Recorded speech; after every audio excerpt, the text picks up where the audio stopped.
Spider-Man 3. It was a long wait for this one, but I had pretty neutral expectations. I liked the first movie. I didn't think it was a cinematic masterpiece in any way, but for a superhero movie, it was well written, it was well acted, had great camera work, and special effects. It was good. But with all sequels, what happens? They just get worse. Well, that was until I saw Spider-Man 2. That proved me wrong. The fight with Doc Ock on the side of the building? Awesome.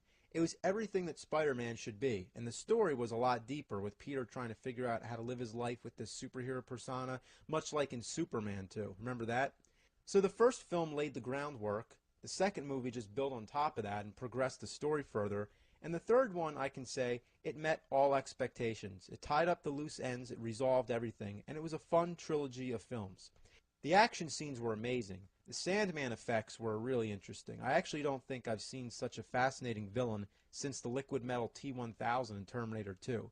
I mean, just the way he shifts shapes, and I remember one part where Spider-Man sweeps out his legs and the rest of the body just collapses.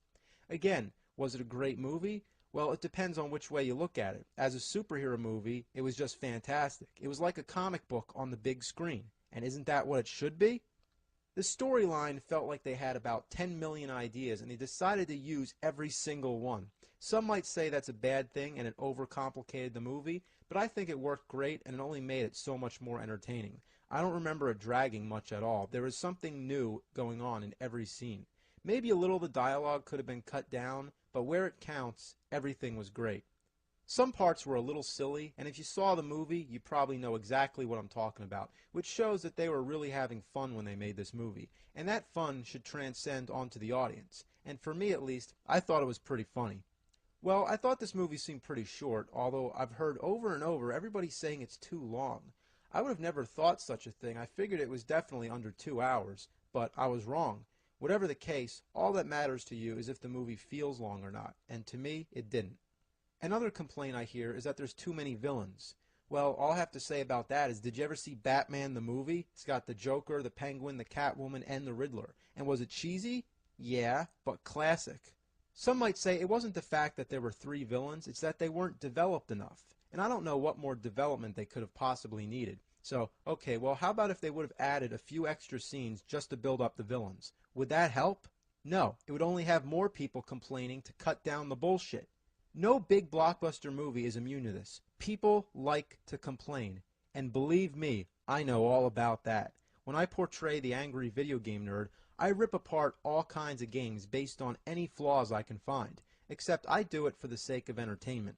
In the same way, critics and fans are picking Spider-Man 3 to death. So you can either choose to be critical or not.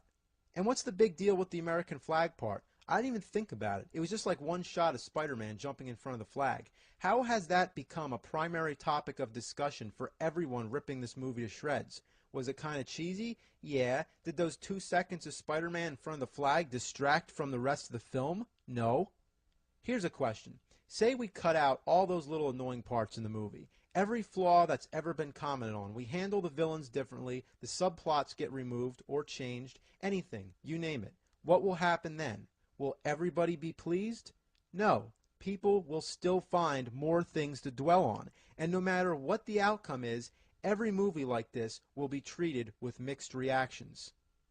I can relate to the fact that it's impossible to please everyone. When I did my Angry Nerd review of the Atari 5200 console, it was a huge hit, but there were people who hated it for this reason. Well, he doesn't even review any games. He just spends the whole 10 minutes talking about trying to get the thing to work. It's like, we get the point. Then the people who love it say, it's hilarious. He spends 10 minutes of the video trying to get it to work. He can't get the wires to reach. He drops the TV on his foot and all this shit happens. Obviously, that's what I intended to be funny, but some people will get it and some won't. And more ironically, and just to tie this whole thing in and not stray from the topic, my review of the Spider-Man games was definitely the same love and hate scenario. The people who hated it because, again, I didn't really go into detail about the games, and Spider-Man has such a big role in it. Then the people who love it, they love it because I finally get to interact with another character, and they can relate to having a buddy bossing you around while playing a game. That's something I could never accomplish as the nerd solo, but it's a big childhood pastime. And half of the joke was just seeing Spider-Man go out of character and just get all pissed off. Some liked it, and some didn't.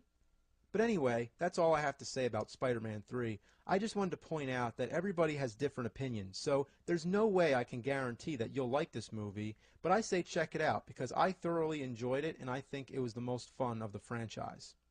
Should there be a Spider-Man 4? No, definitely not. Even though it's inevitable, I really wish they would hold off for a little while. Well, one thing, it was the finale of the series. There were no loose ends, it resolved everything over the arc of 3 films. It's a great trilogy, and it should be left alone. Not to mention, this one will be really hard to top. But you know what I do want? Evil Dead 4. Please, Sam Raimi, don't do Spider-Man 4. Do another Evil Dead with Bruce Campbell. We are craving it, man. I know there's a remake planned, but no Bruce. So come on, Evil Dead 4.